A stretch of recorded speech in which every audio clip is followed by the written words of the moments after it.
దయతల సద్గురు ప్రభు మహారాజుకు, శ్రీకృష్ణ పరమాత్మకు, గీతా మాతాకు, పోచమ్మ అమ్మవారికి, దయతల సద్గురు ప్రభు మహారాజుకు జై.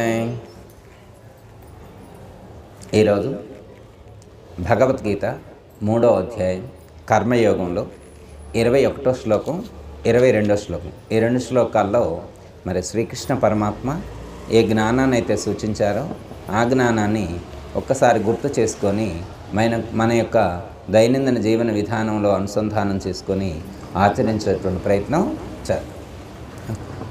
నేను చెప్తాను. నమ్మ శ్లోకం. యద్యదాచరతి శ్రేష్టః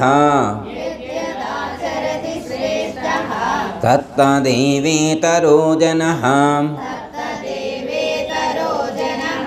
స యత్ ప్రమాణం కురుతే లోకస్తదనువర్తతే. గొప్పవాడు ఏ కర్మను చెయ్యునో దానిని తక్కిన వారును చేయుదురు. అతడు దేనిని ప్రమాణముగా గైకొనును తక్కిన వారును దానిని అనుసరించుదురు. 22వ శ్లోకం.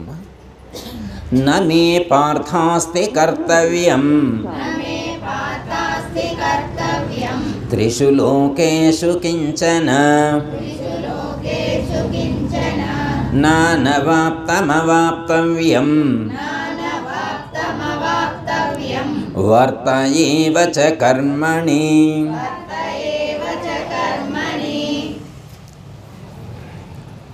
మనకి 19వ శ్లోకంలో 20వ శ్లోకంలో ఏ జ్ఞానాన్ని అయితే సూచించారో అదే జ్ఞానాన్ని ఇక్కడ 20-21వ శ్లోకంలో కూడా అదే చెప్తూ ఉన్నారు.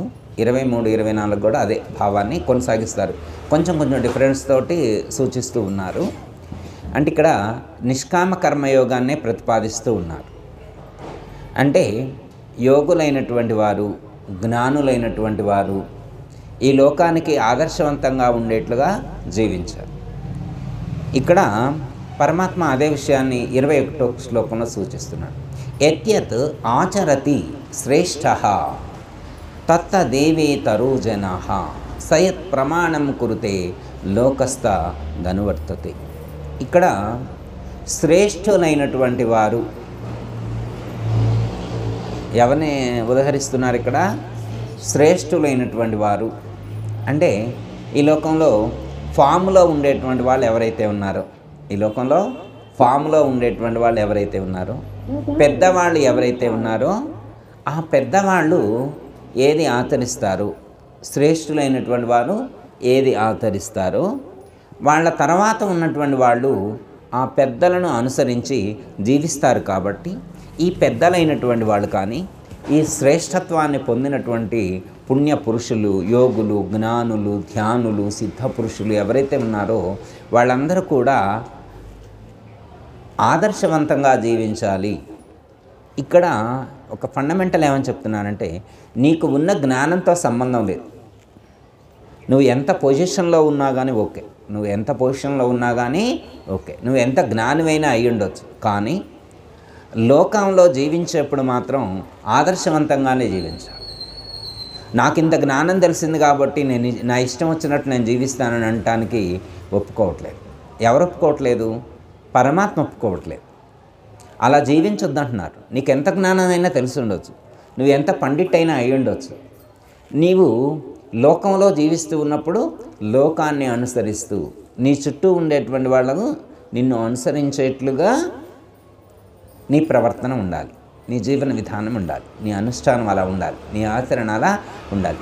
నేను జ్ఞానం తెలుసుకున్నా కాబట్టి నాకు అది అవసరం లేదు, నాకు ఇది అవసరం లేదు, నా ఇచ్ఛానుసారం నేను జీవిస్తా అని చెప్పి నువ్వు అంటానికి ఛాన్స్ లేదు. ఫస్ట్ ఇక్కడ ఏంటంటే ఫస్ట్ తల్లిదండ్రులను తీసుకోవాలి. ఫస్ట్ తల్లిదండ్రులు, తర్వాత రాజులు, మనల్ని పరిపాలించేటువంటి వాళ్ళు, తర్వాత ఈ లోకంలో మనకు ఆదర్శవంతంగా ఉన్నటువంటి గురువులు ఎవరైతే ఉన్నారో వాళ్ళు మనకు ఆదర్శవంతులు. ఫస్ట్ మనం ఎక్కడ చూస్తాం? ఫస్ట్ మన చుట్టూ ఉన్నటువంటి తల్లిదండ్రులను చూస్తాం, అక్క చెల్లెళ్ళను చూస్తాం, అన్నదమ్ములను చూస్తాం. వీళ్ళే మన ఇంట్లో ఉన్న పెద్దవాళ్ళు.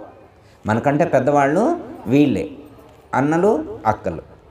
లేకపోతే మామలు, మేనమామలు ఉంటారు. వీళ్ళందరూ మనకి ఆదర్శవంతులు. మన తాతలు ఉంటారు, నాయనమ్మలు అమ్మమ్మలు ఎవరైతే ఉంటారో వాళ్ళనే మనం ఫాలో అవుతాం, వాళ్ళనే మనం ఫాలో అవుతాం. వాళ్ళు సరిగ్గా జీవించలేదనుకోండి, మనం జీవించం.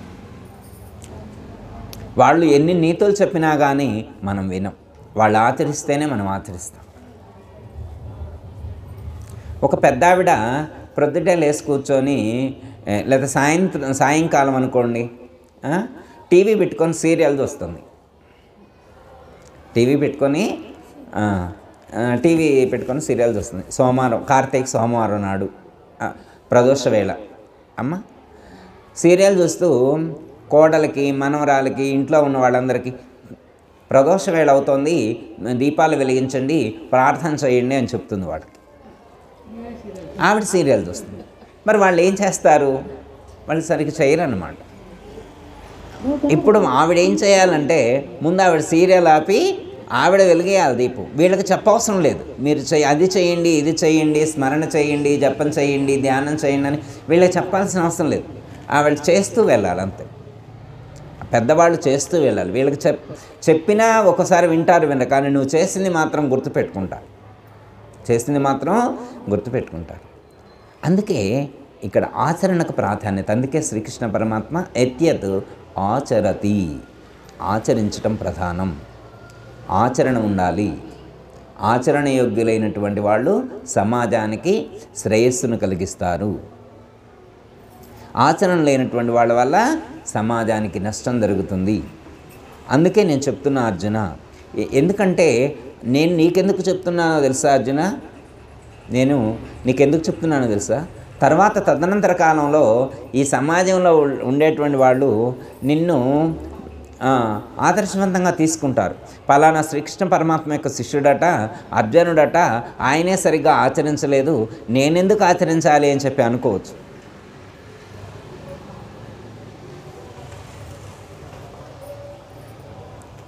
అంటే అర్జునుడు ఒక రాజు, ఆయన కింద ఎంతోమంది సామంతరాజులు ఉన్నారు. మరి అలాంటి వాళ్ళందరూ కూడా అర్జునుడునే ఇన్స్పిరేషన్గా తీసుకుంటారు. అతను ఒక వీరుడు, శూరుడు, అర్థమైందమ్మా? వీరుడు, శౌర్యమైనటువంటి వాడు, ధైర్యవంతుడు, ప్రజ్ఞా పాఠవాలు కలిగినటువంటి వాడు, అపారమైనటువంటి విలువిద్య నేర్చుకున్నటువంటి వాడు. మరి అంతటి ప్రజ్ఞా పాఠవాలు కలిగి ఉన్నటువంటి వాడికి ఆచరణ లేకపోతే ఈ జనం చూసి ఏమనుకుంటారు? పలానా శ్రీకృష్ణ పరమాత్మ శిష్యుడికే ఆచరణ లేదు, మనం ఎట్లా ఆచరించినా పర్వాలేదని అనుకునే అవకాశం ఉంటుంది. కాబట్టి అర్జున, నువ్వు ధర్మంగా జీవించు.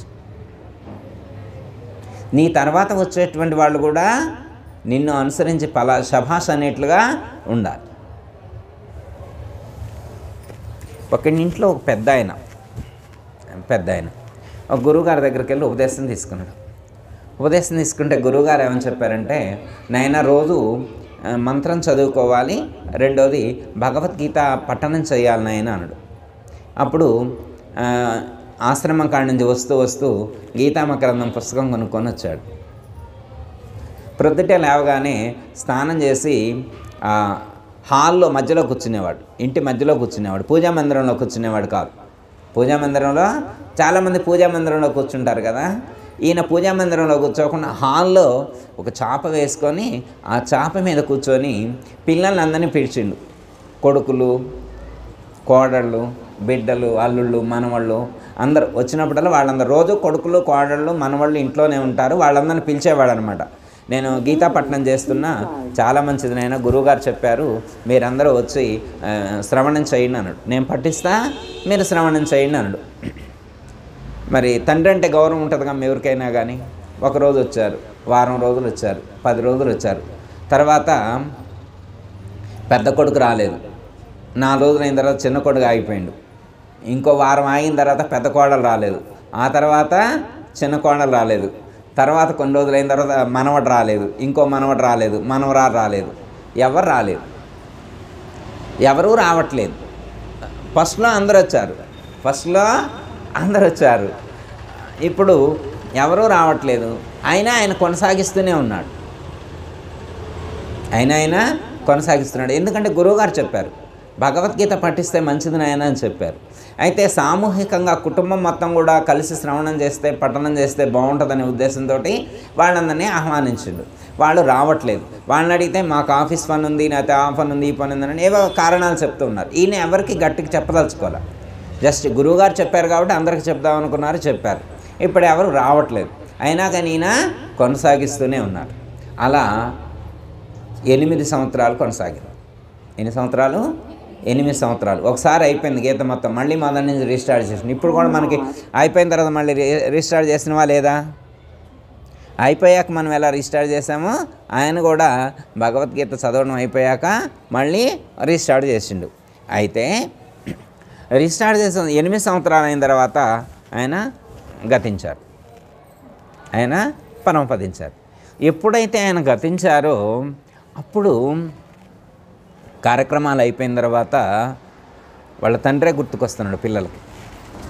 15 రోజుల కార్యక్రమాలు అయిపోయినాయమ్మా, తండ్రే గుర్తుకొస్తున్నాడు. రోజు హాల్లోకి రాంగలోనే ఆ చాప వేసినట్టు అక్కడ కూర్చున్నట్టు భగవద్గీత చదువుతున్నట్టు గుర్తుకొచ్చింది. ఇక ఓ రోజు గురువుగారి దగ్గరికి వెళ్ళిండు.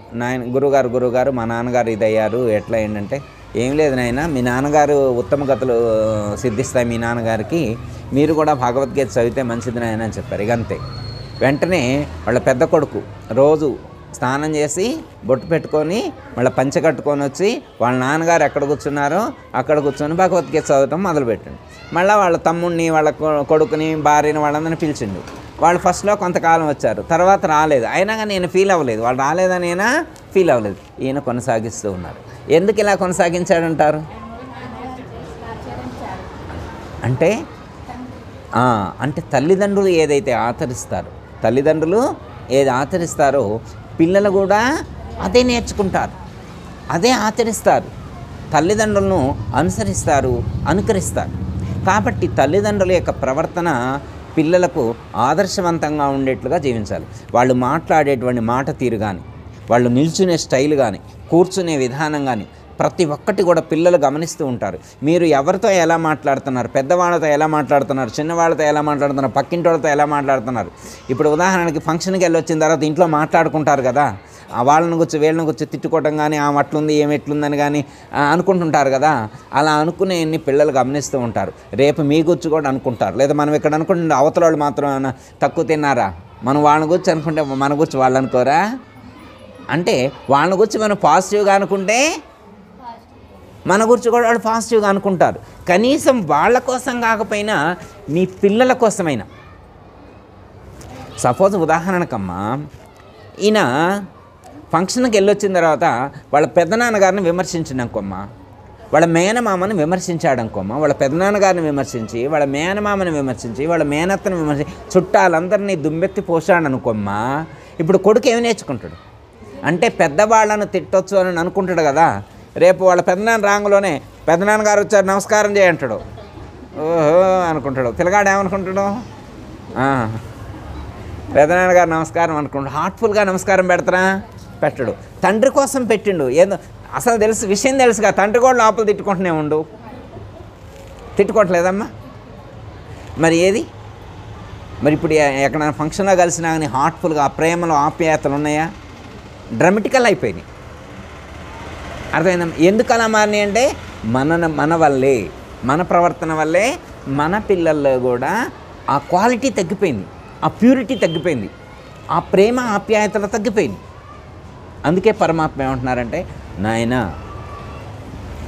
పెద్దవాళ్ళు ఏది ఆచరిస్తారో వాళ్ళ తర్వాత పిల్లలు కూడా అదే ఆచరిస్తారు, కాబట్టి దాన్ని మీరు గుర్తుంచుకొని నడుచుకోండి మాట్లాడేప్పుడు కానీ. అర్థమైందమ్మా? సపోజ్ అమ్మా దాన ధర్మాలు చేయాలనుకోమ్మా, పిల్లగాడు ఎట్లా ఒకేసారి అయిపోతాడా? ఈయన చేస్తే కదా, తండ్రి చేస్తేనే కదా ఊరికనే మోక్షం ఊడిపడిద్దా?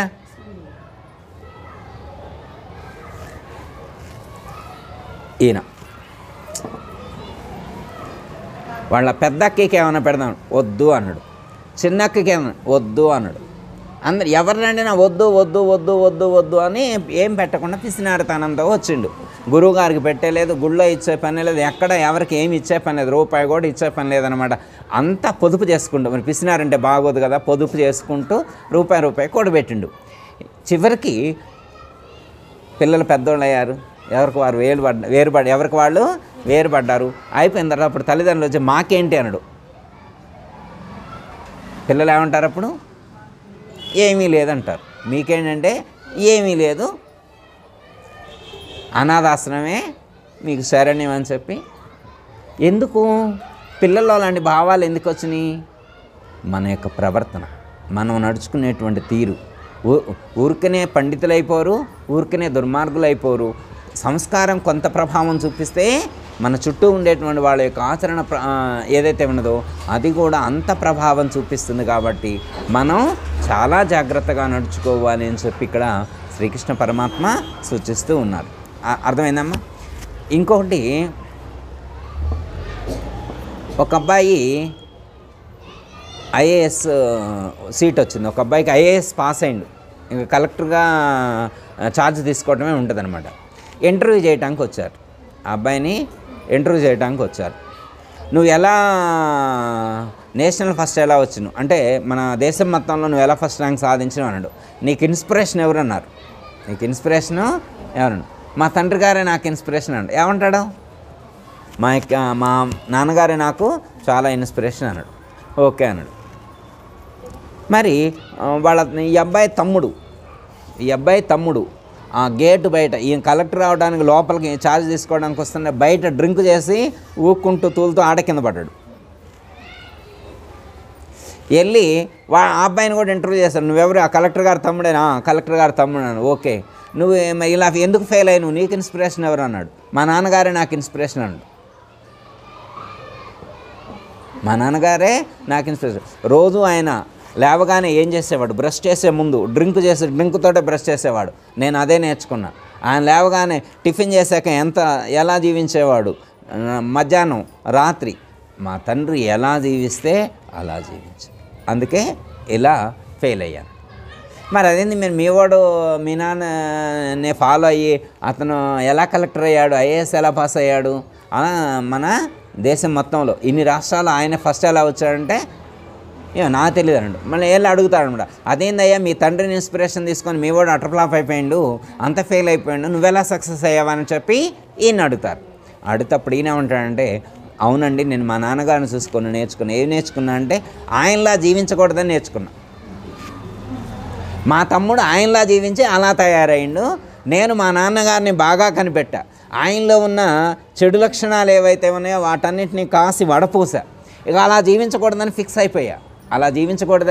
ఫిక్స్ అయిపోయా. అందుకే నేను ఆయనలో ఉన్న చెడు ఒక్కటి కూడా నేను ఫాలో అవ్వలేదు. ఆయన ఉదయం 9ంటికి లేస్తే నేను తెల్లవారుదామని 5ంటికి లేసేవాడిని. ఆయన లేవకుండా డ్రింక్తో బ్రష్ చేసుకుంటే నేను దూరంగా ఉండి వేపలు వేసుకొని వాటితో బ్రష్ చేసుకున్నాను. అర్థమైందమ్మా? అంటే ఒక మనిషి సక్సెస్ అవ్వాలంటే, విజయాన్ని సాధించాలి అంటే అవతల వ్యక్తిని చూసి నేర్చుకోవాలంటే చూడటం రావాలి మనకి. అవతల వ్యక్తిని మనం నేర్చుకునేవాడు ఎలా ఉండాలో అలా ఉండాలి. మనం ఎలా ఉండాలి? నేర్చుకునేవాళ్ళ ఉండాలంటే ఏమి నేర్చుకోవాలి? నీ లక్ష్యం ఏదైతే ఉన్నదో నీ లక్ష్యానికి అవసరమైనటువంటి దాన్ని మాత్రమే నేర్చుకునేట్టు ఉండాలి. నీ లక్ష్యానికి వ్యతిరేకమైనటువంటి దాన్ని, నీ లక్ష్యానికి అడ్డుగా ఉండేటువంటి దాన్ని, నీ లక్ష్యానికి అవరోధంగా మారేటువంటి దాన్ని నువ్వు సెలెక్ట్ చేసుకోకూడదు.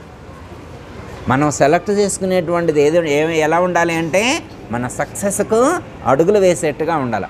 మన సక్సెస్కు పునాదిలా ఉపయోగపడేటువంటి దాన్ని మనం సెలెక్ట్ చేసుకోవాలి. అవునా కాదా? అదే పరమాత్మ చెప్తున్నారు. పరమాత్మ ఇప్పుడు ఎవరికి చెప్తున్నారంటే మనకి కాదు, మన పైన ఉన్నటువంటి పెద్దవాళ్ళు ఎవరైతే ఉన్నారో వాళ్ళకి చెప్తున్నారు. అర్థమైందమ్మా? ఇంకొక మాట, ఇది తల్లిదండ్రులకు సంబంధించింది. తల్లిదండ్రుల యొక్క లైఫ్ స్టైల్ ఎలా ఉండాలో చెప్పారు. నెక్స్ట్ ఇంకొక మాట చెప్పారు. ఇంకొక మాట అంటే శ్రేష్ఠులైనటువంటి వారు యద్యద్ ఆచరతి శ్రేష్ఠః, శ్రేష్ఠులైనటువంటి వారు ఎలా ఆచరించాలి? శ్రేష్ఠులు అంటే ఎవరు? మన ఆధ్యాత్మికంలో మనమైతే శ్రేష్ఠులు అంటే యోగులు, జ్ఞానులు వీళ్ళు చెప్తాం. కానీ లోకంలో శ్రేష్ఠులు అంటే ఒప్పుకుంటారు. వాళ్ళ పేర్లు చెబితే ఒప్పుకుంటారు, వాళ్ళు అసలు ఒప్పుకోరు. లోకంలో శ్రేష్ఠులు ఎవరంటే సెలబ్రిటీస్. ఏంటది? సెలబ్రిటీసే శ్రేష్ఠులు అనమాట. ఈ జనం మనం కాదమ్మా, జనం సంగతి చెప్పా. మీరు భక్తులు, మీరెవరు? మహాభక్తులు. అర్థమైందమ్మా? మీరు కాదు, జనం. జనం ఏంటంటే వాళ్ళని ఫాలో అవుతారు, వాళ్ళని ఫాలో అవుతారు. 3 రకాల కేటగిరీలుగా చెప్పారు. ఒకటి సినీ ఫీల్డ్లో ఉండేటువంటి సెలబ్రిటీసు, 2 షార్ట్ ఏమంటారు అమ్మా, అదేనమ్మా టీవీ సీరియల్స్లో ఉండేటువంటి వారైతే టీవీ ప్రోగ్రామ్స్లో పార్టిసిపేట్ చేసేటువంటి సెలబ్రిటీసు 2 రకాలు. 3వ రకాల సెలబ్రిటీ పొలిటీషియన్స్. 4వ సెలబ్రిటీసు క్రికెట్ స్పోర్ట్స్ సంబంధించినటువంటి వాళ్ళు. అర్థమైందా? 4 రకాలుగా మీకు సెలబ్రిటీ, ఇంకా చాలా ఉండొచ్చు, నేను 4 రకాలే చెప్పాను. తర్వాత మీరు అనుకోవచ్చు వాళ్ళు ఏది ఫాలో అయితే వీళ్ళు ఫాలో అవుతారు. అది అర్థమైందమ్మా? ఒక సెలబ్రిటీ గుండు కొట్టించుకుంటారు, వీళ్ళందరూ గుండు కొట్టించుకొని తిరుగుతున్నారు. ఏందిరా అంటే మా హీరో, వాళ్ళ హీరో గుండు కొట్టించుకుంటే ఈయన గుండు కొట్టించుకొని తిరుగుతున్నాడు అనమాట. ఆయన సగమే ఎంటకలు తీయించుకున్నాక ఈయన సగమే తీసుకొని తిరుగుతున్నాడు. ఏందిరా అంటే మా హీరో. ఇంకొక ఆయన అసలు జుట్టే ఉండదు, ఆయన కొద్దిగా ఉంటుంది జుట్టు. ఆయన ఒక షాంపూ పట్టుకొని తిరుగుతుంటాడు, వీడికి అర్థం కాదు అసలు. ఆయన షాంపూ పట్టుకొని తిరిగితే ఈయనెందుకు అది వాడాలి, ఆ షాంపూ ఆయన పట్టుకొని తిరిగిన కంటే ఈయన కూడా ఆ షాంపూనే కొనుక్కుంటాడు. ఆయనకి ఇన్నెంటికలే ఉన్నాయి కదా అంటే ఈయనకు అర్థం కాలే. తర్వాత అర్థమైంది ఆ షాంపూ పడితే ఈయనకు కూడా ఇన్నెంటికలు అవుతాయి అని.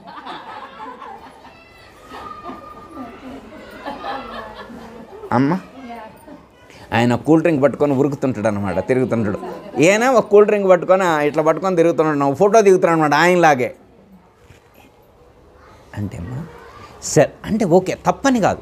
ఆ సెలబ్రిటీస్ ఎవరైతే ఉంటారో ఆ శ్రేష్ఠులైనటువంటి వాళ్ళు కొన్ని కోట్ల మంది మిమ్మల్ని అనుసరిస్తూ ఉన్నారు కాబట్టి మీరు చాలా జాగ్రత్తగా వ్యవహరించాలని చెప్తున్నారు భగవద్గీతలో శ్రీకృష్ణ పరమాత్మ. వాళ్ళకి చెప్తున్నారు, సెలబ్రిటీస్కి చెప్తున్నాం, మీరంతా చాలా జాగ్రత్తగా వ్యవహరించండి. ఫలానా సబ్బు బాగుంటుందని మీరు చెప్తే కొన్ని కోట్ల మంది ఆ సబ్బు వాడతారు కాబట్టి దానివల్ల వాళ్ళకి నష్టం కలగకుండా ఉండేట్లుగా మీరు వ్యవహరించండి. ఇప్పుడు ఆయన సబ్బు పట్టుకొని తిరిగితే కొన్ని కోట్లు ఇస్తారమ్మా ఆయనకి. ఊరికనే పట్టుకుంటాడమ్మా. ఒక సబ్బు ఇలా పట్టుకొని ఇది మీరందరూ వాడండి, నాలాగా ఎర్రగా తయారవుతారంటాడు. నేను ఒకప్పుడు నల్లగా ఉండేవాడిని, ఇప్పుడు ఎర్రగా అయ్యే ఈ సబ్బు వాడటం వల్లే అంటాడు. తర్వాత అర్థమైంది అది వాడితే రుద్దుకొని మంట వచ్చి ఎర్రబడ్డాయి అని కూడా.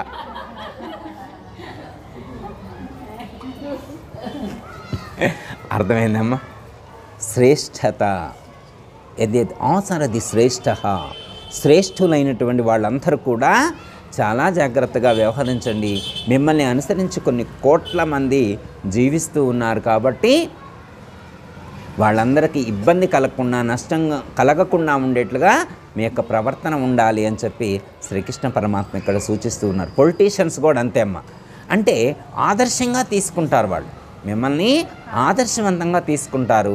అలా ఆదర్శవంతంగా తీసుకునేప్పుడు మీరు చాలా జాగ్రత్తగా ఆచరించాలి. అర్థమైందమ్మా? ఆ మధ్యకాలంలో ఒక సెలబ్రిటీ ఏదో ఒక యాక్ట్ చేస్తే అది వాడినటువంటి వాళ్ళకి ఇబ్బంది కలిగితే కోర్టులో కేసేసిందండి. ఇది వాడటం వల్ల అని అప్పుడు కోర్టు కూడా వాళ్ళని, ఈ సెలబ్రిటీస్ కూడా యాడ్ ఇచ్చేప్పుడు జాగ్రత్త, అది ఖచ్చితంగా మంచిగా పనిచేస్తుందని చెప్తే పనిచేసేదే మీరు ఇవ్వాలా, దానివల్ల ఏమైనా ఇబ్బంది కలిగితే మీకు కూడా ఇబ్బంది కలుగుద్దని చెప్పి కోర్టు తర్వాత వాళ్ళకి గైడ్లైన్స్ ఇవ్వటం కూడా జరిగింది. అర్థమైందమ్మా? ఇవన్నీ మనం గమనించుకోవాలి. ఇప్పుడు ఆయన అంటే వాళ్ళు ఏమైనా లోకానికి ఏమైనా మేలు చేస్తారో లేదో మనకి అంత లేదమ్మా. మనకి హీరోలు మన తల్లిదండ్రులమ్మ. మన కోసం కష్టపడేవాడిని మనం గమనించాలి. మన కోసం త్యాగం చేసినటువంటి మనిషిని మనం ఆలోచించి అనుసరిస్తూ జీవించాలి. ఎవరి కోసమో ఎందుకమ్మా? అర్థమైందమ్మా? భగవద్గీతలో శ్రీకృష్ణ పరమాత్మ ఏమంటున్నారంటే మహాత్ములైనటువంటి వాళ్ళను మీరు ఆదర్శవంతంగా తీసుకోండి అని చెప్తున్నారు. యత్ ఆసరతి శ్రేష్ఠ తత్తదేవేతరో జన. ఇతర జనాలైనటువంటి వాళ్ళు అంటే ఈ లోకంలో ఉన్నటువంటి వాళ్ళందరూ శ్రేష్ఠులైనటువంటి వాళ్ళని అనుసరిస్తారు కాబట్టి ఈ ఇతర జనులందరూ కూడా వాళ్ళని అనుసరించాలి అని చెప్పి ఇక్కడ సూచించటం అనేటువంటిది జరిగింది. ఇంకోటి ఈ శ్రేష్ఠులైనటువంటి వాళ్ళలో ఇంకొక చెప్పుకున్నాక ఫస్ట్ తల్లిదండ్రులు, తర్వాత సెలబ్రిటీలు, తర్వాత గురువులు, యోగులు, స్వాములు, ఋషులు, వీళ్ళున్నారు కమ్మ సిద్ధ పురుషులు. వీళ్ళందరినీ కూడా ఇక్కడ శ్రేష్ఠులైనటువంటి వాళ్ళ కిందనే శ్రీకృష్ణ పరమాత్మ సూచించటం అనేటువంటిది జరిగింది. సపోజ్ ఉదాహరణకి గాంధీజీ గారి చేతిలో భగవద్గీత ఉందనుకోమ్మ, అందరూ భగవద్గీత పట్టుకుంటారు. స్వామి వివేకానంద చేతిలో భగవద్గీత ఉందనుకో, అందరూ భగవద్గీతనే పట్టుకుంటారు. వివేకానందను ఫాలో అయ్యే వాళ్ళందరూ ఏమనుకుంటారు? భగవద్గీత పట్టుకుంటారు. అర్థమైందమ్మా? ఈ ప్రపంచంలో ఇలాంటి మహాత్ములు, రామకృష్ణ పరమహంస, రమణ మహర్షి, ఇలాంటి మహాత్ములు మీరు అనుసరించేప్పుడు మనం ఏమనుకుంటాం? వారు ఏం చదువుకున్నారని మనం ఆలోచిస్తాం. వారు ఏం చదువుకున్నామన్నది మనం ఆలోచిస్తాం. అర్థమైందా? అందుకే ఏమంటారంటే మనకేమని చెప్తారంటే మహాత్ముల యొక్క సచ్చరిత్రలు పారాయణం చేయమని చెప్తారు. విన్నారమ్మా ఎప్పుడైనా? మహాత్ముల యొక్క సచ్చరిత్రను మీరు పారాయణం చేయండి. మహాత్ముల యొక్క జీవన విధానం మీకు బోధపడుతుంది. అప్పుడు మీరు కూడా మహాత్ములు కావచ్చు. నువ్వు మహాత్ముడు కావాలంటే ఏం చేయాలి? మహాత్ముల యొక్క చరిత్ర ఏంటో తెలియాలి. ఇప్పుడు వివేకానంద స్వామి ఊరికనే మహాత్ముడయ్యాడా? గాంధీజీ ఊరికనే మహాత్ముడయ్యాడా? రమణ మహర్షి, రామకృష్ణ పరమహంస, శంకరాచార్యుల వారు, మధ్వాచార్యుల వారు, రామానుజాచార్యుల వారు, వీళ్ళందరి యొక్క చరిత్రలను పాఠం చేస్తే వాళ్ళు ఎంత త్యాగం చేశారు. ఈరోజు మనం వారిని ఆరాధిస్తూ ఉన్నామంటే ఎంత త్యాగం చేస్తే ఈరోజు మనకి పూజనీయంగా ఉన్నారు. వాళ్ళ జీవితాన్నే పణంగా పెట్టారు, వాళ్ళ జీవితాన్నే త్యాగం చేశారు. మనం అంత చేయక్కల, కొంచెం ఎంతో కొంత వాళ్ళు మొత్తం మనకి తెలిస్తే, వాళ్ళ జీవితం చరిత్ర మొత్తం మనకు తెలిస్తే, అంతా కాకపోయినా కానీ కొంచెమైనా మనం ఆచరించేటువంటి ప్రయత్నం చేస్తాం. అర్థం? సపోజ్ ఉదాహరణకు ఒక ఎగ్జాంపుల్ చెప్తా మీకు. ఒక గురువుగారికి వాళ్ళ గురువుగారు ఒక వస్తువు ఇచ్చారు. దాన్ని క్లాత్లో చుట్టి తల కింద పెట్టుకొని పడుకునేవాడు. రోజు క్లాత్లో చుట్టుకొని తల కింద పెట్టుకొని పడుకునేవాడు. ఒక్కరోజు శిష్యులు ఉంటారు కదా, ఆ పక్క సరి చేసేప్పుడు ఆ క్లాత్లో ఉన్నది ఇలా తీస్తే అది జారి కింద పడ్డది. అది ముక్కలైపోయింది. అదేంటది? ఇటుక. ఇన్ని రోజుల నుంచి గురువుగారు తల కింద పెట్టుకుంది ఏంటో కొంతమందికి అర్థం కాల. ఇప్పుడు అర్థమైంది. ఏం పెట్టుకున్నారు? ఇటుక పెట్టుకున్నారు. ఆయన దిండు పెట్టుకోవాలి. ఒక మంచి దిండు తీసుకొచ్చి ఇచ్చిండు. స్వామి ఈ రోజు నుంచి ఈ దిండు పెట్టుకోండి అన్నాడు. నాకు దిండు వద్దయ్యా అన్నాడు. ఏంటంటే నాకు ఇది ఉంది అన్నాడు. ఏంటంటే ఇటుక ఉంది. ఎందుకు ఇటుక పెట్టుకున్నారు ఇన్ని రోజుల నుంచి అంటే వాడు గురువుగారి యొక్క స్పర్శ తోకినటువంటి, వారి యొక్క స్పర్శ చేసినటువంటి ఇటుక అన్నమాట. గురువు గారి యొక్క స్పర్శ సోకినటువంటి ఇటుకను వారు విడిచిపెట్టాలి. అదే గురుస్వరూపంగా భావించి రోజు వాడుతూ ఉన్నారు. రోజు అంటే ఇక్కడ గురువుగారు ఇక్కడే ఉన్నారు, నా దగ్గరలో ఉన్నారు అనేటువంటి భావనతో, గురువుగారి దగ్గరలో ఉన్నాను అనేటువంటి భావంతో అది వాడుతూ ఉన్నారు. ఏ రోజు పక్క సరి చేసేప్పుడు గురువుగారు అది ఇచ్చేప్పుడు చెప్పారట, ఇది ఎప్పుడైతే పగిలిపోయిందో ఆ రోజు నుంచి ఇక నీకు ఇక ఈ లోకంతో నీకు సంబంధం లేదు, నువ్వు అవతార సమాప్తి చేయొచ్చు అని చెప్పారట. ఆ ఇటుక ఉన్నంతకాలమే ఈ లోకంలో ఉంటావు, తర్వాత నువ్వు అవతార సమాప్తి చేయొచ్చు అని చెప్పారు. ఎవరైనా అమ్మా? ఏ బాబా? చాలామంది బాబాలు ఉన్నారు కమ్మా. షిరిడి సాయిబాబా వారు ఇటుక పెట్టుకున్నారు. ఇప్పుడు మనం సాయి సచ్చరిత్ర పారాయణం చేశారనుకోమ్మా, ఈ ఘట్టం వచ్చిందనుకో, మీకేం అర్థం కావాలా? ఇప్పుడు పెద్ద గురువుల్ని అనుసరించాలా, పెద్దల్ని అనుసరించాలా అన్నారు. ఇప్పుడు ఈ స్టోరీ మీరు చదివారు, మీకేం బోధపడింది? ఏమర్థమైంది మీకు ఇక్కడ? అంటే వారు ఆ ఇటుకలోనే గురువుని చూశారు. గురువు యొక్క స్పర్శ అంటే గురువును తాకినటువంటి వస్తువు అది. గురువును తాకినటువంటి వస్తువును గురుస్వరూపంగా భావించి అంత పవిత్రంగా భావించారు. అంటే మనకెంత భక్తి ఉండాలా, గురువు పట్ల ఎంత భక్తి ఉండాలి అనేటువంటిది ఒక గురుభక్తుడైనటువంటి వాడు తెలుసుకుంటాడు, ఈ పారాయణం చేసినటువంటి వాడు. ఇక ఎన్నిసార్లు పారాయణం చేసినా ఇది అర్థం చేసుకోలేకపోయింది అనుకోమ్మా, ఇక పారాయణం చేయటం వల్ల ఏం ఉపయోగం? అర్థమైందమ్మా? మొక్కుబడిగా పారాయణం చేయటం కాకుండా దానివల్ల ఉపయోగం, దానివల్ల అక్కడ చెప్పిన మెసేజ్ని మనం గుర్తించగలగాలి.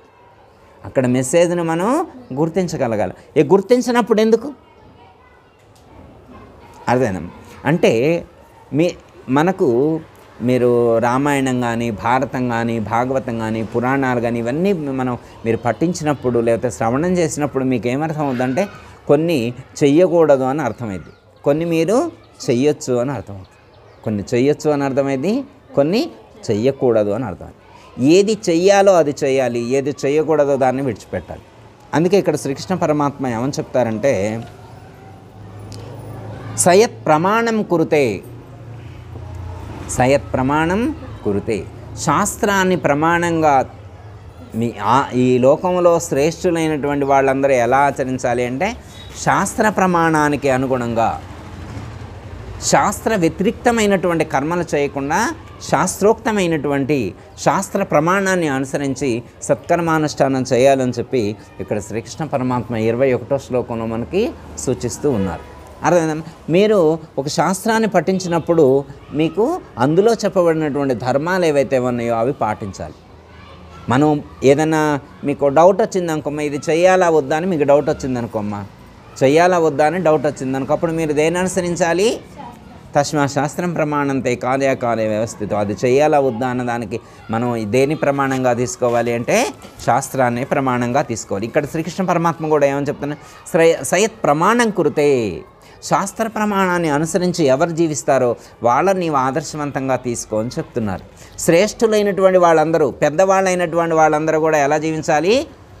శాస్త్ర ప్రమాణాన్ని అనుసరించి జీవించాలి అని చెప్పారు. అర్థమైందమ్మా? మనం ఆ శాస్త్రాలను పఠించినప్పుడు కొన్ని విషయాలు మనకు తెలుస్తాయి, కొన్ని విషయాలు మనకు తెలుస్తాయి.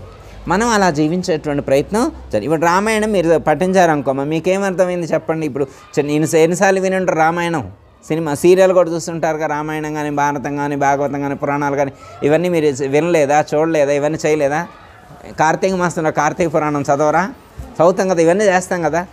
వాటి ద్వారా మెసేజ్ వచ్చిందా లేదా, ఒక జ్ఞానాన్ని మనం పొందగలిగామా లేదా అనేటువంటి దాన్ని గుర్తించగలగాలి. మీకు రామాయణంలో ఒక చిన్న అంశం సూచిస్తా, మీరు తెలుసు అయినా చెప్తా.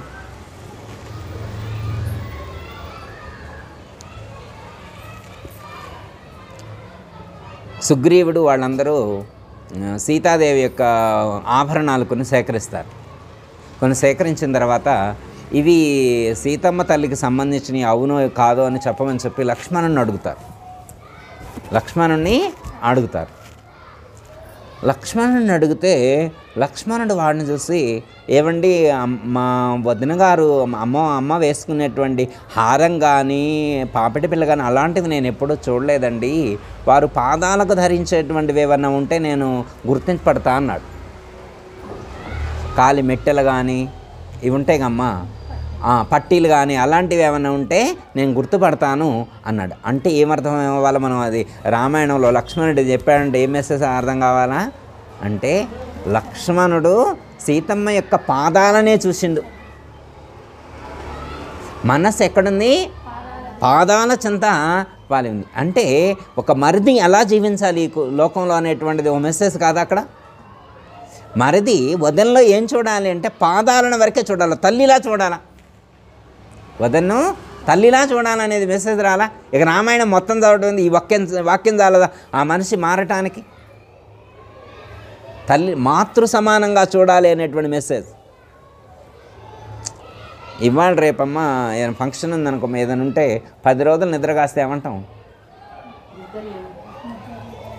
వామ్మ నీ పెళ్ళికి దండ, నీకో దండ, నీ పెళ్ళికో దండ, ఇక నేను రాను ఇవాళ పడుకోవాలని చెప్పి ఫోన్ స్విచ్ ఆఫ్ చేసి లోపల పోయి బిర్రగా పడుకుంటారు అనా కదా.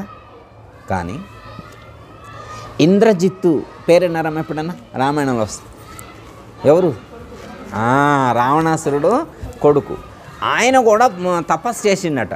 ఎవరు? ఇంద్రజిత్తు. తపస్సు చేసినప్పుడు ఆయన ఎలాంటి వారం కోరుకున్నాడంటే, ఎవరైనా నన్ను చంపాలంటే అతనికి మొదటి క్వాలిఫికేషన్ ఏముండాలంటే 14 సంవత్సరాలు ఫుడ్ తీసుకోకూడదు, 14 సంవత్సరాలు నిద్రపోకూడదు.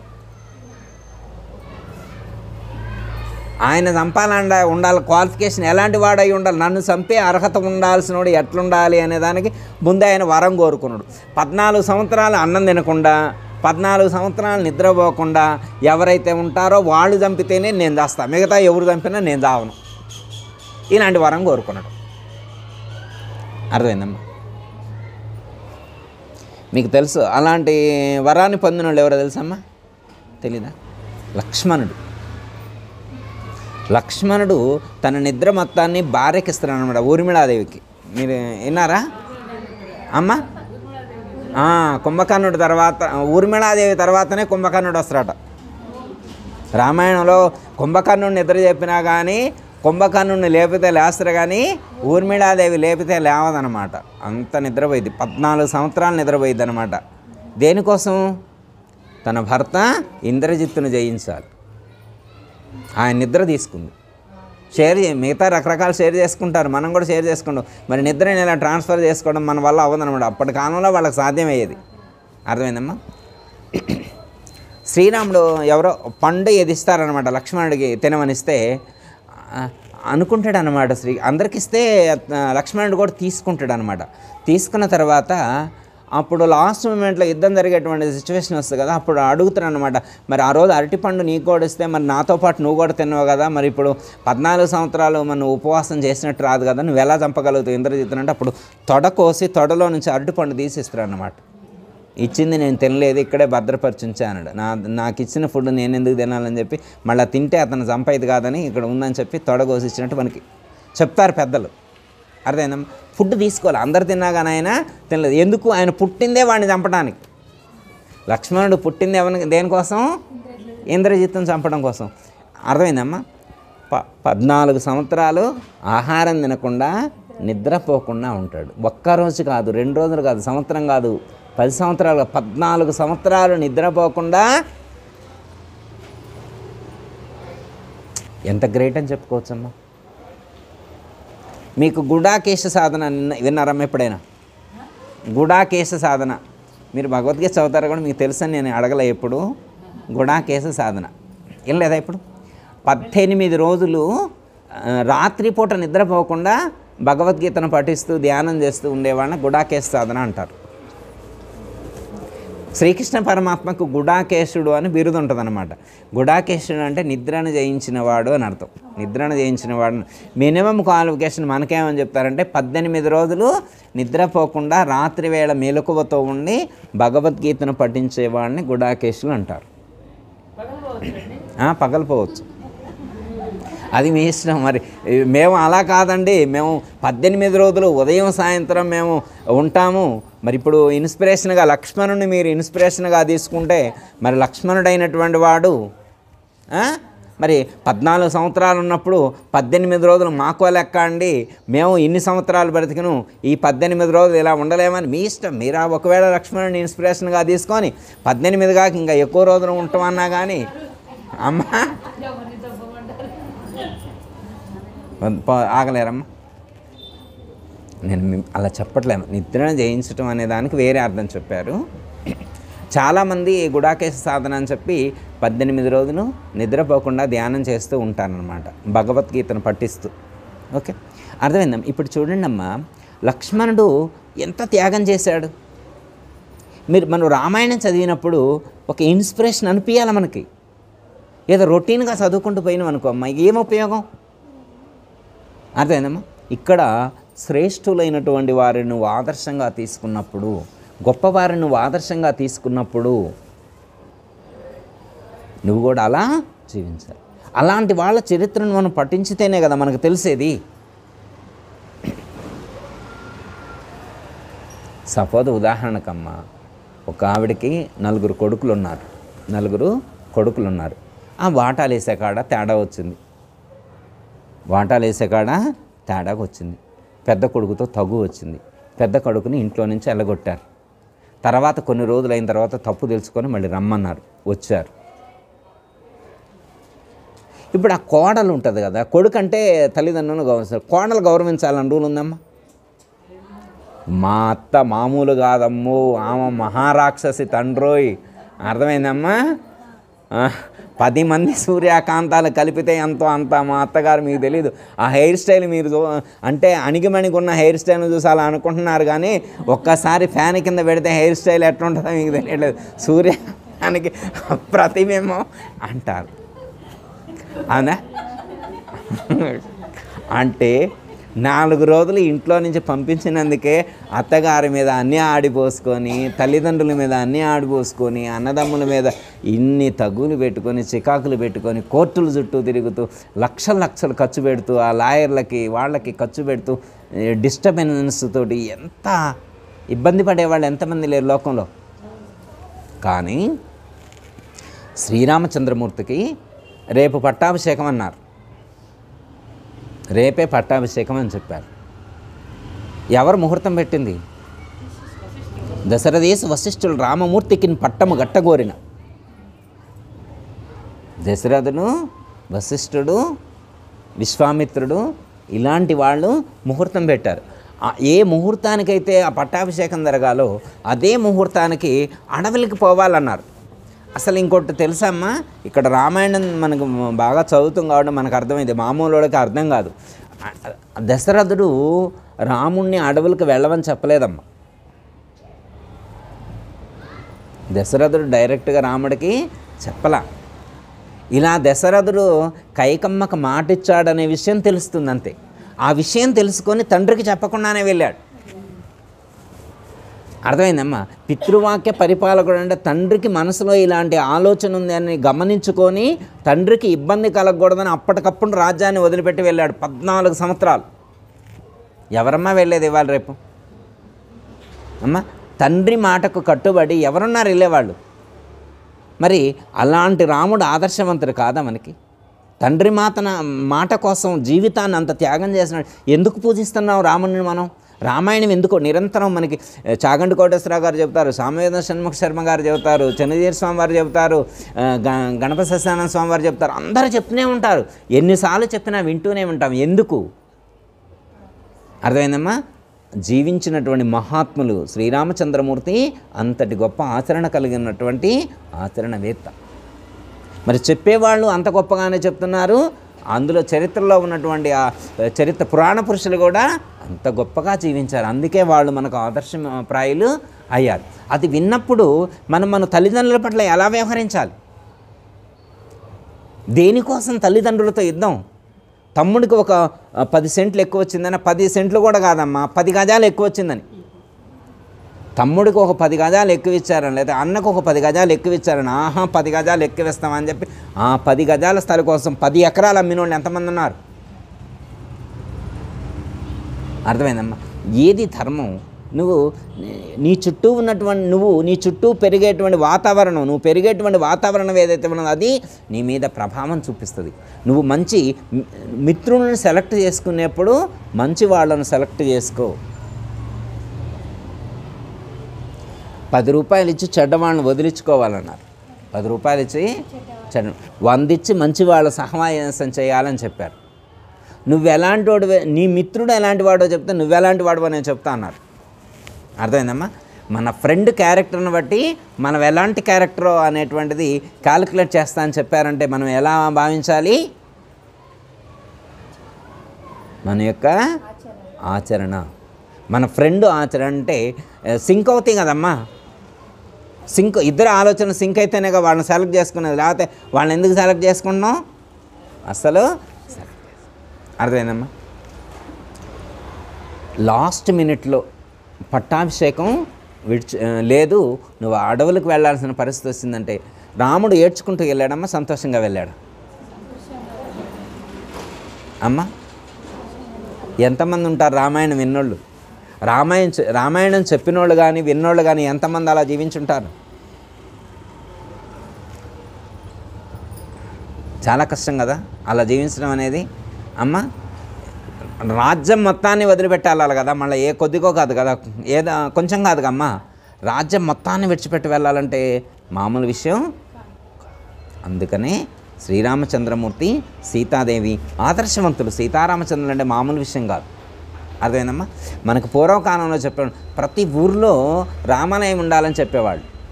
ప్రతి ఊళ్ళో వెడ్డింగ్ కార్డు కొడితే వెడ్డింగ్ కార్డు మీద 2 ఫోటోలు వేసేవాళ్ళు అనమాట. ఒకటి వేస్తే సీతారామచంద్రులది, లేకపోతే పార్వతీ పరమేశ్వరులది, వీళ్ళిద్దరే. అర్థమైందమ్మా. అంత గొప్పగా జీవించారు.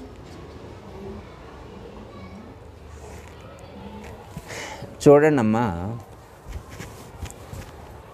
పరమశివుడు కార్తీక మాసంలో సోమవారాలు, పౌర్ణములు, ఏకాదశులు ఉంటాయి కమ్మా, ద్వాదశులు, ఏకాదశి ఇవన్నీ ఉంటాయి కదా.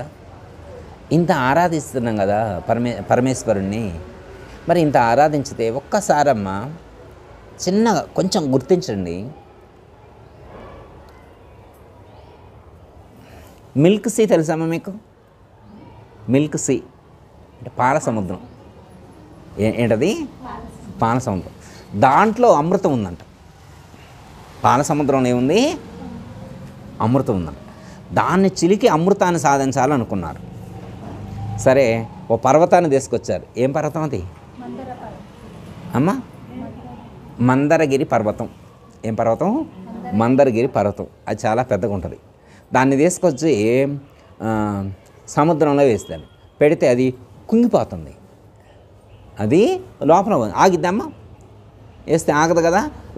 పోతుంటే అప్పుడు దాన్ని ఎలా ఆపేదని చెప్పి దండం పెడితే విష్ణుమూర్తి కూర్మావతారాన్ని ధరించి వచ్చి దాని కింద బేస్గా అయ్యాడు. ఇక అది కుంగిపోకుండా బేస్గా అయ్యాడు. ఇప్పుడు వాసుకి అనేటువంటి చిన్న చిన్న తాళ్ళు సరిపోవుగా అప్పట్లో అంత తాళ్ళు ఆడి పెద్ద చిన్న లేవుగా. వాసుకిని వేడుకుంటే ఆయన వచ్చి తాడుగా అమిరాడు. ఒకవైపు దేవతలు, ఒకవైపు రాక్షసులు పట్టి మదించుతుంటే ఎప్పుడైనా అమ్మ జీవితం అంటే అమ్మ సుఖం దుఃఖం రెండు ఉంటాయి. సుఖ దుఃఖ మిశ్రితం అనమాట. ఎప్పుడు సుఖాలు ఉండవు, ఎప్పుడు దుఃఖం ఉండదమ్మా. ఇవాళ దుఃఖం ఉందని జీవితాంతం దుఃఖం ఉండదమ్మా. ఇవాళ సుఖం ఉన్నదని జీవితాంతం సుఖం ఉండదు. దుఃఖం పోతుంది, సుఖం వస్తుంది, సుఖం పోతుంది, దుఃఖం వస్తుంది. 1 by 1 ఇది పోయి అది వస్తుంది, అది పోయి ఇది వస్తుంది. అర్థమైందమ్మా? ఒక సక్సెస్ రావాలి అంటే, ఒక మెట్టు ఎక్కాలి అంటే ఒక సంఘటన ఉంటుందన్నమాట. ప్రకృతి ఒక పరీక్ష పెడుతుంది. ఆ పరీక్షలో నెగ్గితేనే ఇంకో మెట్టు ఎక్కగలుగుతాం. ఆ పరీక్షలో నెగ్గితేనే ఇంకో మెట్టు మనం ఎక్కగలుగుతాం అన్నమాట. అలాగే వాళ్ళందరికీ కూడా అమృతం కంటే ముందు హాలాహలం వచ్చింది. ఏమొచ్చింది? హాలాహలం. ఇంతకు పూర్వం, అప్పటికంటే అంతకు పూర్వము అంతటి పాయిజన్, అంతటి విష పదార్థం ఈ ప్రపంచంలో పుట్టలేదండి. సముద్రంలో నుంచి వచ్చినటువంటి హాలాహలం కంటే విషమైనటువంటి విష పదార్థం అంతకుముందు ఎప్పుడు సృష్టిలో పుట్టలేదట. ఇప్పుడు ఆ హాలాహలం వచ్చేసరికి దేవతలు, రాక్షసులు గొగ్గోలు పెడుతూ పరుగులు పెట్టారనమాట. ఎవరు స్వీకరిస్తారమ్మా? ఎవరు స్వీకరిస్తారు? శివుడు. ఎవరు స్వీకరించారు? శివుడు. మనం కార్తీక మాసంలో దండం పెట్టి పూజలు చేసేది శివుడికే కదా. ఒక స్వామి విష్ణుమూర్తి కూర్మావతారం అయ్యొచ్చిండు, ఒక స్వామి విషయాన్ని స్వీకరించిండు. ఎవరి కోసం? మన కోసం, లోకం కోసం. ఎంతమంది చెప్తారమ్మా? మీకు చెప్తారు, మా దేవుడు రక్తం చిందించింది అంటాడు. చాలామంది రకరకాలుగా చెప్తారు, మా దేవుడు విషయాన్ని సేవించాడు అయినా హ్యాపీగా ఉన్నాడు, నో ప్రాబ్లం. అర్థమైందమ్మా? గొంతులో లోపలికి పోనీ లేదు, బయటికి రాని లేదు, లోపల పోనీ లేదు, బయట మధ్యలోనే బంధించి ఉంచాడనమాట. దాన్ని కంట్రోల్ చేస్తారన్నమాట, విషయాన్ని కంట్రోల్. అందుకే ఆయన పేరు ఏమన్నారు? నీలకంఠుడు, గరళకంఠుడు. ఎన్ని పేర్లు రాలేదు? ఎన్ని పేర్లు అమ్మ? ఈ చరిత్ర విన్న మనం కార్తీక పురాణంలో, లేకపోతే కార్తీక మాసంలో గురువు గారి చరిత్ర చెప్పాడు. పరమశివుడు ఇంత త్యాగం చేశాడు, లోక కళ్యాణం కోసం విషాన్నే మింగాడు, లోక కళ్యాణం కోసం విషాన్నే మింగాడు. మరి ఈ లోకం కోసం నువ్వేం చేయగలిగావు? నీ దేవుడు లోకం నువ్వు రోజు ఆరాధించే దేవుడు లోకం కోసం విషాన్నే మింగాడు. ఈ లోక కళ్యాణం కోసం, ఈ లోకం యొక్క మేలు కోసం నువ్వేం చేశావు? మరి ఆ దేవుడిని ఆదర్శంగా తీసుకున్నప్పుడు, ఆ దేవుడి చరిత్ర రోజు నువ్వు పఠించేప్పుడు నువ్వేం చేయగలిగావు? అది కదమ్మా మనం ఆలోచించాల్సింది. అదే ఇక్కడ శ్రీకృష్ణ పరమాత్మ చెప్తున్నాడు. యద్యదాసరిది శ్రేష్ఠ తత్తదేవి తరూజన సయత్ ప్రమాణం కురితే లోకస్తదనువర్తతే. ఈ లోకం మొత్తం కూడా నిన్ను అనుసరిస్తారు. కాబట్టి అర్జున, ఓ అర్జున, నువ్వు కడు జాగరూకుడవై వ్యవహరించు అని చెప్తున్నాడు. ఇంకొకటి 22వ శ్లోకంనమ్మ. నమీ పార్థాస్తి కర్తవ్యం త్రిశులోకేషు కించన నా నవాప్తం అవాప్తవ్యం వర్త ఏవచ కర్మణి అని చెప్పారు. చూడండి అమ్మా, ఇక్కడ ఒక అద్భుతమైనటువంటి మాస్టర్ చెప్తారన్నమాట. త్రిషు లోకేషు కించన, త్రిషు లోకేషు కించన అంటే 3 లోకాల యందు, ఎన్ని లోకాలు చెప్పారు ఇక్కడ? అదేంది గురువుగారు మొత్తం మనకి 14 లోకాలు చెబుతారు కదా, ఇక్కడ 3 చెప్పారు, మిగతా 11 అనే అవకాశం కూడా ఉంటుంది. కాకపోతే ఆ 11 కూడా ఇందులో 14గా చెప్పొచ్చు, 3గా చెప్పొచ్చు, 14గా చెప్పొచ్చు, 3గా చెప్పొచ్చు. ఓకే అమ్మా, ఏవేంటి 3 లోకాలు చెప్పండి అమ్మ. ఏదైనా 3 లోకాలని చెప్పారు కదా. త్రిశులోకేషు కించన నమే పార్థాస్తి కర్తవ్యం, నమే పార్థాస్తి కర్తవ్యం త్రిశులోకేషు కించన అన్నారు. ఓ అర్జున, ఈ 3 లోకాల యందును చేయదగిన కార్యమేదీను లేదు నాకు. నా నవాప్తం అవాప్తవ్యం, నాకు పొందవలసినటువంటిది కూడా ఏదీ లేదు. నాకు అది కావాలని లేదు, వద్దని లేదు. ఫలానా వస్తువు నాకు కావాలని కానీ వద్దని కానీ లేదు కదమ్మా. ఈ 3 లోకాల యందు కూడా నాకు ఏది అవసరం లేదన్నాడు. ఈ 3 లోకాల యందు కైలాసం, వైకుంఠం, బ్రహ్మలోకం అనుకోండి, లేదా భూలోకం అనుకోండి, అర్థమైందమ్మా. ఈ 3 లోకాల యందు నేను పొందదగినది ఏదీ లేదు, నాకు అవసరమైంది ఏది కూడా లేదు. నేను కావాలని ఎప్పుడూ దేన్ని కూడా కోరుకోలేదు. అవసరం లేదు, నాకు అవసరం లేదు అమ్మ. మనమందరం దేవుళ్ళను కోరుకుంటాం, మనమందరం దేవుళ్ళను కోరుకుంటాం. కానీ దేవుడు ఏం కోరుకుంటాడు? ఏకం సత్ విప్రా బహుదా వదంతి. ఈ వాక్యం విన్నారమ్మ ఎప్పుడన్నా? ఏకం సత్ విప్రా బహుదా వదంతి అమ్మ, వినలేదా ఎప్పుడు? ఏకం సత్ అంటే సత్యమైనటువంటి వస్తువు ఒకటే, సత్యమైనటువంటి వస్తువు ఒకటే. విప్ర బహుదా వదంతి, కానీ ఒక్కడే దేవుడు, కానీ అందరూ ఆయన్నే అడుగుతున్నారు. లేకపోతే అనేక మంది అనేక రకాలుగా కీర్తించుతున్నారు ఆయన్నే. నాకు అది కావాలి, ఇది కావాలి, ఇది కావాలి, అది కావాలని చెప్పి ఆయన్ని అడుగుతూ ఉన్నారు. కానీ ఆయన ఒక్కడే, ఆయనకేమీ అవసరం లేదు, ఆయనకేమీ అవసరం లేదు. నిజంగా అమ్మ, కొబ్బరికాయ ఆయనకు అవసరమా కాదా?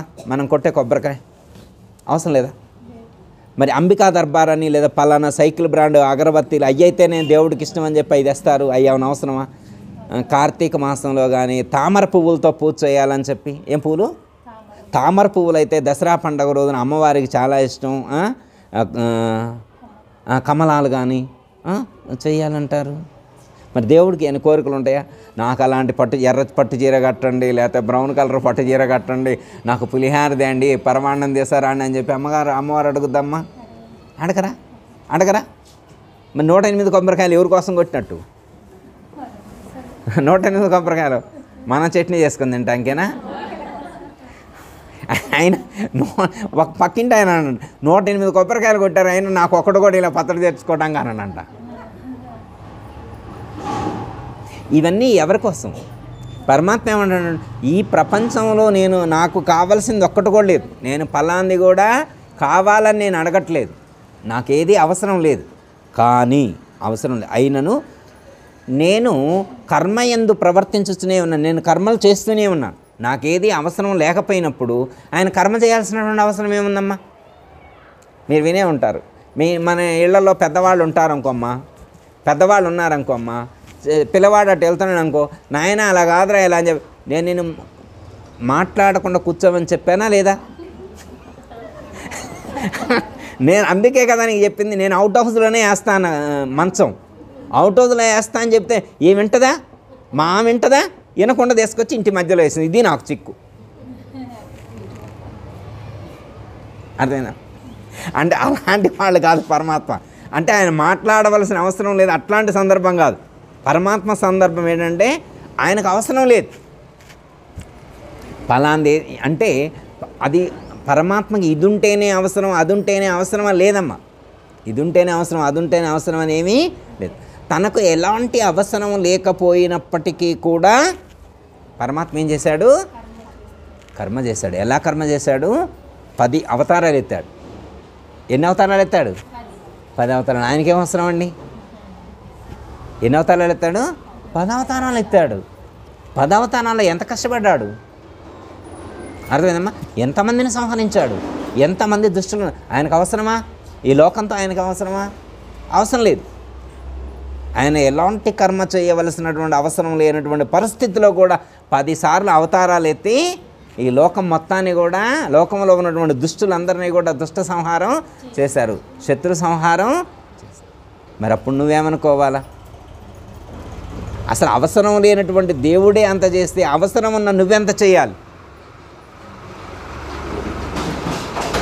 మనం ఎంత చేయాలమ్మా? ఒక ఆయన అన్నాడు, మనకి పెద్దలు చెప్పేప్పుడు చాలా చెప్తారమ్మా, మనం జాగ్రత్తగా గమనించాలి. ఏమని చెప్పారంటే, శ్రీకృష్ణ పరమాత్మ చెప్పింది విని ఆచరించు. శ్రీరామచంద్రమూర్తి ఎలా జీవించారో తెలుసుకొని అలా జీవించమన్నారు. అర్థమైందమ్మా? శ్రీకృష్ణ పరమాత్మ చెప్పింది మాత్రమే విని ఆచరించు అని చెప్పారు, కానీ శ్రీరామచంద్రమూర్తి ఎలా జీవించారో అలా జీవించమన్నారు. డిఫరెన్స్ ఏముంది? కృష్ణావతారంలో ఉంది ఎవరు? ఆయనే కదా. రామావతారంలో ఉంది ఆయనే కదా, ఆయనేనా కాదా? మరి ఈ అవతారానికి ఆ అవతారానికి చాలా ఏంటంటే అమ్మా, కొన్ని ధర్మ సూక్ష్మాలు మనకు అర్థం కాదు. కొన్ని ధర్మ సూక్ష్మాలు మనకు అర్థం కాదనమాట. అందుకని మహాత్ములు మనకు అర్థం కాదన్న ఉద్దేశంతో అలా మనకి బోధించడం అనేటువంటిది జరిగింది. ఒక ఆయన నేను 10 పెళ్ళిళ్ళు చేసుకుంటా అని వాట్సాప్లో మెసేజ్ పెట్టిండంట. ఎన్ని 10 పెళ్ళిళ్ళు? ఏనాయన ఎందుకు ఉన్నట్టుండి ఇవాళ వాట్సాప్ గ్రూప్లో ఎందుకు? రాత్రి నేను భాగవతం విన్నా. శ్రీకృష్ణ పరమాత్మకి 8 మంది ఉన్నారంట, నేను అందుకే 10 మందిని చేసుకుంటున్నా. మరి శ్రీకృష్ణుడు చరిత్ర చదివినప్పుడు మీరు చెప్పారు కదా, ఇందులో దేవుడు చెప్పినట్టు దేవుడు ఎట్లా నడుచుకుంటూ అటు నడుచుకోవాలన్నారు, అందుకే నేను 10 మందిని చేసుకుందామని వాట్సాప్. అర్థమైందమ్మా? ఇంకొకడు, నేను ఇవాళ నుంచే దొంగతనానికి ఉపక్రమించుతున్నాను మెసేజ్ పెట్టిండండి ఇంకొకడు ఆ గ్రూపులో. ఎందుకంటే నేను కూడా రాత్రే భాగవతం విన్నాను, శ్రీకృష్ణ పరమాత్మ వెన్న దొంగతనం చేసిందంట, మరి ఆ స్వామి నాకు ఆదర్శమూర్తి, అందుకే నేను దొంగతనాలు మొదలు పెడతానండి. ఉద్దేశం ఏంటి? అర్థమైందమ్మా? ఎలాంటి ఈ వెన్నను దొంగలించాడంటే ఏ వెన్నను దొంగలించాడు? కుండలు పగలగొట్టాడంటే ఏ కుండలు పగలగొట్టాలని సందేశం ఇచ్చారు? 8 మంది భార్యలంటే అష్టప్రకృతి. 8 మంది భార్యలంటే తెలియని వాళ్ళు ఏమనుకుంటారు? నిజంగా మనుషులు అనుకుంటారు. వేదాంత పరిభాషలో చెప్పినటువంటి అర్థం ఏంటి? అష్టప్రకృతి. మనకి 4వ అధ్యాయంలోనూ 7వ అధ్యాయంలోనూ సూచిస్తారన్నమాట. భూమి రాపో నలో వాయు కమ్మనో బుద్ధిరేవచ అహంకార ఇతీయమ్మి అష్టావిధ ప్రకృతి అని చెప్పి మనకు చెప్తారు. అవునా కాదమ్మా? మరి అది కదా 8 మంది భార్యలు అంటే వాళ్ళు ప్రకృతి, భార్య అంటే ప్రకృతి అని ఒక అర్థం అన్నమాట. 8 మంది అంటే 8 రకాల ప్రకృతి నా యొక్క, అంటే భార్య అంటే ప్రకృతి అంటే ఆకాశము, వాయువు, అగ్ని, జలము, పృథివీ, అహంకారము, ఇవి చెప్పింది కదమ్మా. అర్థం అంటే వేదాంతం అర్థం కాకపోతే అలా జీవిస్తారు, వేదాంతం అర్థం కాకపోతే అలా జీవిస్తారు. అర్థమైందమ్మా? శ్రీకృష్ణ పరమాత్మ వాళ్ళు స్నానాలు చేస్తుంటే చీరలు ఎత్తకపోయారని చెప్పి స్టోరీ చెబుతారు. అర్థం ఏంటమ్మా? వస్త్రం అనేటువంటిది శరీరానికి సంకేతం. వస్త్రం అనేటువంటిది శరీరానికి సంకేతం. వాసాంసి జీర్ణాన్ని యథా విహాయ నవాని గృహ్ణాతి నరోపురాన్ని మనం 2వ అధ్యాయంలోనే నేర్చుకున్నాం. అది మనం 2వ అధ్యాయంలో ఈ శ్లోకం మనకు అర్థమైందనుకోమ్మా. శ్రీకృష్ణ పరమాత్మ వస్త్రాపహరణం చేశారంటే అర్థం ఏంటి? ఈ దేహభావాన్ని నశింపచేశారని అర్థం. ఇది బోధపడాలి మనకి. భగవద్గీత చదివేవాళ్ళు కానీ శ్రీకృష్ణ భక్తులు కానీ ఏమర్థం కావాలా? ఈ శ్లోకం వస్త్రాలు ఎత్తకపోయిందంటే ఏమర్థం కావాలా? దేహభ్రాంతిని తీసేశాడని అర్థం. దేహభ్రాంతిని విడిచిపెట్టండి అని చెప్పినట్టు అర్థం అన్నమాట. అర్థమైందమ్మా? వేదాంతం సరిగా అర్థం కాకుండా అటు కాకుండా ఉంటే అలా ఉంటుంది పరిస్థితి. అర్థమైందమ్మా? అందుకే మహాత్ములు ఏం చెప్తున్నారో ఎలా చెప్తున్నారో చాలా జాగ్రత్తగా అర్థమైందమ్మా? వాళ్ళు ఏది చేస్తే నేను చేస్తా, వాళ్ళనే నేను అనుసరిస్తా అంటే. ఒక ఆయన గురువుగారు వెళ్తూ ఉన్నాడంటమ్మా, దప్పిక అవుతుందంట. ఒక చోటుకి వెళ్ళాక దప్పిక అవుతుందంట. ఆ చుట్టూ తాటి చెట్లు ఉన్నాయి అనమాట. ఆ తాటి చెట్ల కాడ ఒక ఆవిడ అమ్మ నాకు బాగా దప్పిక అవుతుంది ఏదని అంటే, మంచినీళ్ళు ఇవ్వండి. మంచినీళ్ళు లేవు స్వామి, మజ్జిగ ఉన్నాయి కావాలంటే తాగుతానని. సరే మజ్జిగ ఇవ్వమ్మ తాగుతాను. ఆ మజ్జిగ తాగాడు ఎవరు? గురువుగారు తాటి చెట్ల కింద మజ్జిగ తాగాడు. మజ్జిగ తాగితే శిష్యులు ఏమన్నారు? తెల్లగా ఉన్నాయిగా. గురువుగారు కళ్ళు తాగారు అంటే ఏంటి అర్థం? గురువు గారిని ఇన్స్పిరేషన్గా తీసుకున్న శిష్యులు ఏం చేయాలా? కళ్ళు తాగొచ్చు. కళ్ళు ఏమిరా నాయన ఇంత జ్ఞానం తెలుసుకున్నావు, గురువుని అనుసరిస్తున్నావు, వాళ్ళు చెప్పింది మనం వినాలి నాయన, వాళ్ళు ఎలా జీవించారా అలా జీవించారా, ఇన్నాళ్ళకా మనకి బోధపడింది, పదండి సాయంత్రం అని చెప్పి అందరూ గురువు గారు సాయంత్రం సత్సంగం సమయానికి ఒక్కళ్ళ లేరు. ఏనాయన ఎవరు లేరని అడిగితే ఒక ఆయన చెప్పాడనమాట, ఏమో స్వామి నిన్న మీరేదో తీర్థం తీసుకున్నారంట అక్కడికి వెళ్ళారు వీళ్ళు అన్నారు. ఈయనకు అర్థమైంది గురువుని అనుసరించాలని చెప్పి ఇవాళ నుంచే వాళ్ళు కంకణం కట్టుకొని మొదలుపెట్టారు. అందరూ తలా ఒక కంకణం కట్టుకొని పోయారు. ఆడికి రోజు గురువుగారు చేసిందే చేయాలని చెప్పి కంకణం కట్టుకున్నాడు. గురువుగారు తెల్లారి ఉదయం లేచిన తర్వాత, నాయన నిన్నటి నుంచి నిన్నేదో మీరు గురువుని అనుసరించాలని అన్నాను. అవును గురువుగారు, మేము ఈ రోజు నుంచి మిమ్మల్ని అనుసరిస్తామన్నాడు. మీరు ఏదో చేస్తే మేము అదే చేస్తామన్నాడు. సరేనా అని చెప్పి అలా రండి అని చెప్పి వీధిలోకి తీసుకువెళ్ళాడు. అక్కడికి వెళ్ళిన తర్వాత ఒక చోట బాగా సీసం కరిగిస్తున్నారు. ఏం కరిగిస్తున్నారు? సీసం కరిగిస్తున్నారు. ఆ కరిగే సీసం బాగా వేడివేడిగా ఉంటుంది అమ్మ. ఆ పట్టకారుతో చెప్పి, నాయన ఇందాక ఎవరో గురువును అనుసరిస్తా అన్నారు కదా, నేను ఇది తాగుదాం అనుకుంటున్నా, నా తర్వాత వాళ్ళకి సగం షేర్ చేస్తా, ముందుకు రండి అన్నాడు. ఎంతమంది వస్తారమ్మా?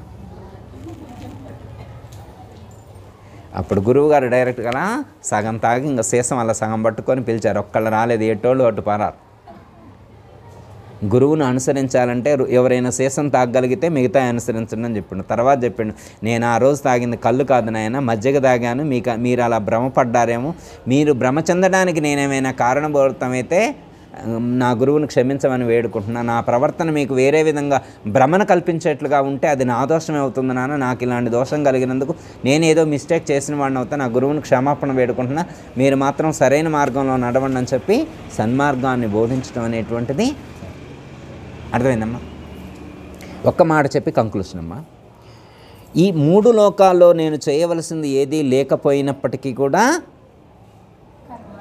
నేను కర్మలు చేస్తూ ఉన్నాను. ఎందుకోసం? లోకాన్ని ఉద్ధరించడం కోసం. దుష్ట శిక్షణ, శిష్ట రక్షణ. దుష్టులను శిక్షించడం కోసం, శిష్టులైనటువంటి వాళ్ళను రక్షించడం కోసం. సాధు సత్పురుషులను రక్షించటమే నా యొక్క ధ్యేయం. అధర్మాన్ని అణచివేయటమే నా ధ్యేయం. ధర్మాన్ని సంస్థాపించటమే నా యొక్క లక్ష్యం. దానికోసమే నేను ప్రతి యుగంలో కూడా అవతరిస్తాను అని చెప్పి శ్రీకృష్ణ పరమాత్మ మనకు సూచించడం అనేటువంటిది జరిగింది. మరి మన భక్తులు అందుకే అమ్మ గురువులు లేకపోతే పరమాత్మ కానీ గురువులు కానీ శ్రేష్ఠులైనటువంటి వాళ్ళు ఏది ఆచరిస్తున్నారో వాళ్ళ శిష్యులు అది ఆచరిస్తూ ఉంటారు. అందుకనే వాళ్ళు చాలా జాగ్రత్త. వాళ్ళు చదివే పుస్తకం ఇందాక చెప్పాము, వాళ్ళు ఏం పుస్తకం చదువుతున్నారో. ఇప్పుడు సపోజ్ అమ్మ రోజు అమ్మగారు ఏ పుస్తకం పట్టుకొని తిరుగుతారో మీరు చూస్తారు. ఏందమ్మగారు ఈ పుస్తకం? ఓ లలిత పుస్తకం అయితే నేను కూడా ఎక్కడ కొన్నారు అమ్మగారు అంటాడు. ఎమ్మటే చెబుతారు నేను పలానా చూడను. ఎమ్మటే తెల్లారి ఆ పుస్తకం పట్టుకొని మీరు కూడా తిరుగుతారు. ఎందుకు? అమ్మగారిని ఇన్స్పిరేషన్గా తీసుకుంటారు మీరు. అదేందమ్మా అమ్మ వారు ఏ సిద్ధాంతాన్ని పాటిస్తున్నారు, వారు ఎలాంటి వాక్యాలు పలుకుతున్నారు, వాళ్ళు ఏ పుస్తకాలు చదువుతున్నారు, వాళ్ళ వేషధారణ ఎలా ఉందో మిగతా వాళ్ళందరికీ ఆదర్శవంతంగా ఉండాలి. గురువులంటే అలా ఉండాలి. వాళ్ళు అప్పుడు మాత్రమే భగవద్గీతలో శ్రీకృష్ణ పరమాత్మ చెప్పిన దానికి ఒక అర్థం అనేటువంటిది ఏర్పడుతుంది. మన భగవద్గీత చదివినప్పుడు మన పూర్వీకులైనటువంటి వాళ్ళు అవతార పురుషులు కానీ లేకపోతే సద్గురువులు కానీ లేకపోతే మన కుటుంబ పెద్దలు కానీ ఎవరైతే ఉంటారో వాళ్ళని మనం అనుసరించాలి. 2 రకాల ధర్మాలు చెప్పారమ్మ. సన్యాసికి కొన్ని ధర్మాలు చెప్పారు, గృహస్థుకు కొన్ని ధర్మాలు చెప్పారు. గృహస్థులా జీవించాలి, సన్యాసిలా జీవించాలి. మళ్ళీ సన్యాసి ధర్మాలు గృహస్థుకు వర్తించు, గృహస్థు ధర్మాలు సన్యాసికి వర్తించు. ఒక గురువు గారికి ఒక కొడుకు పుట్టాడమ్మ. గురువుగారికి కొడుకు పుట్టాడు. పుట్టిన కాడ నుంచి ఎక్కువ తక్కువలు మాట్లాడలేదు, సాధన చేస్తూ ఉన్నాడు. వాళ్ళ నాన్నగారు మంత్రం చదివితే మంత్రం చదవటం, ధ్యానం చేస్తే ధ్యానం చేయటం, అనుష్ఠానం చేస్తే అనుష్ఠానం, స్తోత్ర పారాయణ. వాళ్ళ తండ్రి ఏది చేస్తే అది చేస్తున్నాడు, కానీ ఎక్కువ తక్కువలు మాట్లాడేవాడు కాదు, మౌనంగా ఉండేవాడు అనమాట. కొన్ని రోజులు అయిన తర్వాత ఒకరోజు గురువుగారి దగ్గరకు వస్తూ ఉంటారమ్మా. ఆ వచ్చిన భక్తులు ఏదో అడుగుతారు. అడిగితే వాళ్ళను ఈ పిల్లవాడు తిడుతున్నాడు అనమాట. ఈయన మందలిస్తే చాలా తిడుతుంటాడు, ఎవరితో మాట్లాడు, ఎవరైనా పలకరిస్తే తిడుతున్నాడు అనమాట. అప్పుడు తండ్రి గమనిస్తాడనమాట. ఏంటి పిల్లవాడి ప్రవర్తనలో మార్పు వచ్చింది, పలకరిస్తే తిడతానేంటి అని చెప్పి అందరూ వెళ్ళిన తర్వాత ఒకరోజు కూర్చోబెట్టి, ఏంటి నాయన నీ ప్రవర్తనలో మార్పు వచ్చింది. వాళ్ళని ఎందుకు తిడుతున్నావు, వాళ్ళని నువ్వు ఎందుకు తిడుతున్నావు అని చెప్పి అంటే, నాన్నగారు మీకు తెలియందే ఉంది, గత జన్మలో నేను సిద్ధి పొందే లాస్ట్ స్టేజ్కి వచ్చా. సిద్ధి పొందేవాడిని. లాస్ట్ మినిట్లో ఈ భక్తులందరూ వచ్చి నన్ను డిస్టర్బ్ చేశారు. వాళ్ళ సాధనను గూర్చి అడగటం, వాళ్ళ మంత్రాలు గూర్చి అడగటం, వాళ్ళ స్వప్రయోజనాల కోసం, వాళ్ళ యొక్క ఐహిక ఆముష్మిక ప్రయోజనాల కోసమే ప్రయత్నిస్తున్నారు. కానీ నాతో సిద్ధి పొందడానికి కానీ మోక్షాన్ని పొందడానికి ఒక్కరు ప్రయత్నం చేయలేదు. నేను వాళ్ళ కోసం నా మనసును కొంచెం డైవర్ట్ చేసినటువంటి కారణంగా నా సిద్ధి ఆగిపోయింది. మళ్ళీ ఈ కుటుంబంలో జన్మించవలసి వచ్చింది. మరి మంచి ఎన్విరాన్మెంట్లో నేను జన్మించా. ఇప్పటి వరకు నేను సాధన కొనసాగిస్తూ ఉన్నా. ఇప్పుడు కూడా సిద్ధి పొందే లాస్ట్ మినిట్ చేరుకుంది. ఇలా లాస్ట్ మినిట్లో మళ్ళీ సిద్ధి పొందేటువంటి లాస్ట్ మినిట్లో మళ్ళీ వీళ్ళందరూ వచ్చి వాళ్ళకి సంబంధించినవి అడిగి నన్ను డిస్టర్బ్ చేస్తున్నారు, నా సాధనకు భంగం కలిగిస్తున్నారు. మళ్ళీ నేను మంచిగా వద్దని చెప్పి పొలైట్గా చెబితే ఆగుతారా? తిడితేనే ఈసారి రాకుండా ఉంటాడు. ఇప్పుడు కొంతమంది మనం అవధూతల ప్రవర్తన చూస్తున్నాం అనుకో, రాళ్ళు వేయటం కానీ, బట్టలు దించుకోవటం, దుమ్ము కొట్టుకున్నట్టు, గడ్డాలు పెంచుకునేది ఎందుకంటే ఎవరు రాకుండా ఉండటం కోసం. రామకృష్ణ పరమహంస ఎన్ని మహిమలు చూపెట్టాడో కానీ లోకానికి తెలియనిచ్చేవాడు కాడనమాట. ఎందుకంటే జనాలు గుంపులు పడిపోతారనమాట, వాళ్ళే ఎక్కువ ఉంటారనమాట. మోక్షం కోసం ప్రయత్నించే వాళ్ళు తక్కువ ఉంటారు కదా. అందుకోసం మహాత్ములు ఈ మహిమల విషయంలో చాలా జాగ్రత్తగా ఉంటారు. అందుకే ఈ పిల్లవాడు కూడా, గురువుగారి కొడుకు కూడా జనాన్ని దగ్గరకు రాకుండా ఉండాలంటే తిడితే రాకుండా ఉంటారని చెప్పి తిట్టడం మొదలుపెట్టింది. అప్పుడు గురువుగారు చెప్తారు, నాయనా నువ్వు ఇలా తిట్టావనుకో, పలానా గురువుగారు కొడుకు ఇట్లా తిట్టాడని చెప్పి నాకు చెడు పేరు వస్తుంది. మళ్ళీ రేపు నీ పరంపర కొనసాగాలంటే నువ్వు ఎవరికో ఒకరికి ఉపదేశం ఇచ్చి పట్టా ఇచ్చినావు అనుకో, వాడు కొనసాగించాలంటే ఇలాగే నేర్చుకుంటాడు కదా. మా గురువు దగ్గరకు వచ్చిన వాళ్ళని ఇలా తిట్టాడని అనుకుంటాడు కదా. నువ్వు ఈ స్థితి పొందినవని ఈ విషయం నీ శిష్యుడికి తెలియదు కదా. నువ్వెందుకోసం ఇలా ప్రవర్తిస్తున్నా అనే విషయం తెలియదు కదా. అందుకని నీ తర్వాత తరం వారు ఆదర్శవంతంగా నిన్ను తీసుకోవాలంటే ఇలా నువ్వు జీవించకూడదు. రెండే మార్గాలు. ఒకటి, ఈ లోకంలో ఉంటావా, ఈ గృహస్థుగా ఉంటావా, ఇక్కడ సత్కర్మాచరణ ఖచ్చితంగా చేయవలసిందే, ఆదర్శవంతంగా జీవించవలసిందే. నీకు లోకంతో పని లేదనుకుంటావా, వెళ్ళు అటవీ ప్రాంతంలోకి వెళ్ళు, సన్యాసిగా మారు, సన్యాసం తీసుకొని అటవీ ప్రాంతంలోకి వెళ్ళి నీకు లోకానికి సంబంధం లేకుండా జీవించు. లోకానికి సంబంధం లేకుండా నీ ఇష్టం వచ్చినట్టు జీవించు. ఇప్పుడు అడవిలో ఉన్నాడమ్మ ఒక ఆయన, హిమాలయాల్లో ఒక ఆయన కొండగొహలో ఉన్నాడు, ఆయనకి డ్రెస్సే సరిగా లేదు, ఆయన డ్రెస్ వేసుకోడు, గోచ పెట్టుకొని తిరుగుతుండు. ఎవరైనా కామెంట్ చేస్తారమ్మా? ఎవరు కామెంట్ చేయరు కదా. అదే ఇప్పుడు సపోజు అమీర్పేట సెంటర్లోనో కేపీహెచ్పి సెంటర్లోనో గోచ పెట్టుకొని ఒక ఆయన వెళ్తున్నాం అనుకోమ్మా, ఏమంటారు? అసలు ఆయనకి కేపీహెచ్పి ఏం పనమ్మా, అమీర్పేటతో ఆయనకేం పని? జనసమూహంలోకి రావాల్సిన ఆయనకేంటి? ఆయనకు అవసరం లేదు కదా, ఇక్కడికి రావాల్సినటువంటి అవసరం లేదు కదా. సన్యాసం తీసుకుంటే అటవీ ప్రాంతంలో ఉండు, గృహస్థుగా ఉంటావా సత్కర్మాచరణ చేయవలసిందే, కర్తృత్వరహిత కర్మాచరణ చేయవలసిందే అని చెప్పడం అనేటువంటి జరుగుతుంది. అందుకే అమ్మా మిగతా వాళ్ళు ఎలా జీవించినా కానీ శ్రేష్ఠులైనటువంటి వాళ్ళు, ముఖ్యమైనటువంటి వాడు, లీడర్స్, యోగులు, మునులు, ఋషులు, సిద్ధపురుషులు, సద్గురువులు, వీళ్ళందరూ కూడా సత్కర్మానుష్ఠానం చేయవలసిందే. ఒకళ్ళు అంటారనమాట, ఏమండి నేను యోగిని అయ్యాను లేకపోతే గురువుని అయ్యాను కానీ మా క్యాస్ట్ పరంగా నేను నాన్ వెజ్ తినొచ్చు అన్నాడు. తప్పది. నువ్వు గురువు కాకపోతే తిను. నిన్ను ఒక 100 మంది ఆదర్శవంతంగా తీసుకున్నప్పుడు నువ్వు పర్ఫెక్ట్గా 100% కరెక్ట్గానే జీవించాలి. అట్లయితేనే నువ్వు గురుత్వాన్ని స్వీకరించాలి. నీ శిష్యుడు ఏమి నేర్చుకుంటాడు? భగవద్గీతలో ఏం చెప్పారు?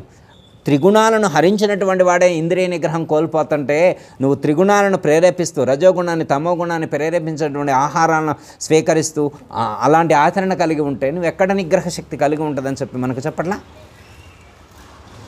అందుకనమ్మా నేను మొన్న కూడా చెప్పామ్మా, ఈ మధ్యన ఎవరు అడిగితే, అసలు రుద్రాక్షమాల ధరించేటువంటి వాళ్ళు, తులసి మాల ధరించేటువంటి వాళ్ళే డ్రింక్ చేయరు, నాన్ వెజ్ తీసుకోరు.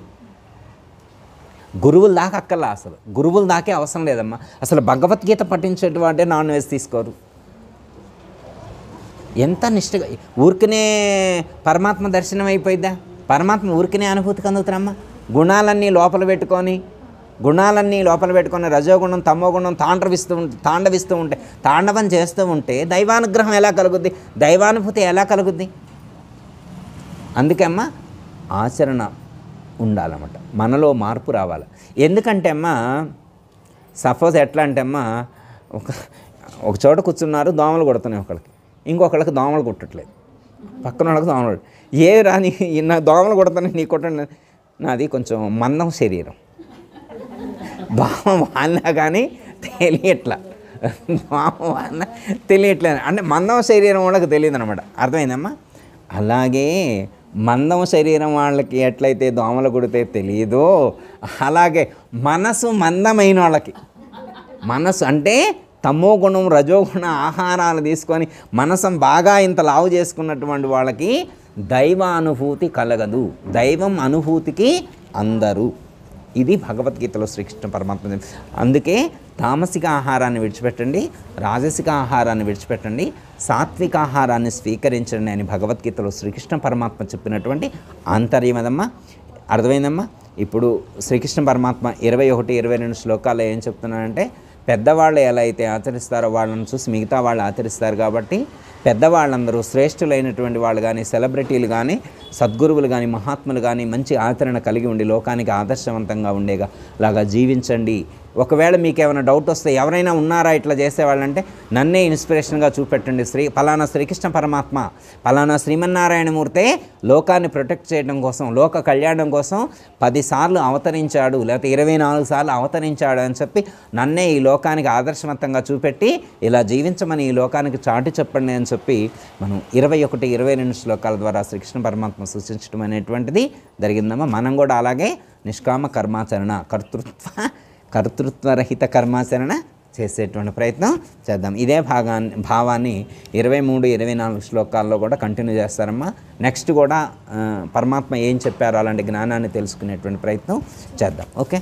దయతల సద్గురు ప్రభు మహారాజుకు జై, శ్రీకృష్ణ పరమాత్మకు జై, గీతా మాతాకు జై, పోచమ్మ అమ్మవారికి జై, దయతల సద్గురు ప్రభు మహారాజుకు జై. అందరికీ జై గురు.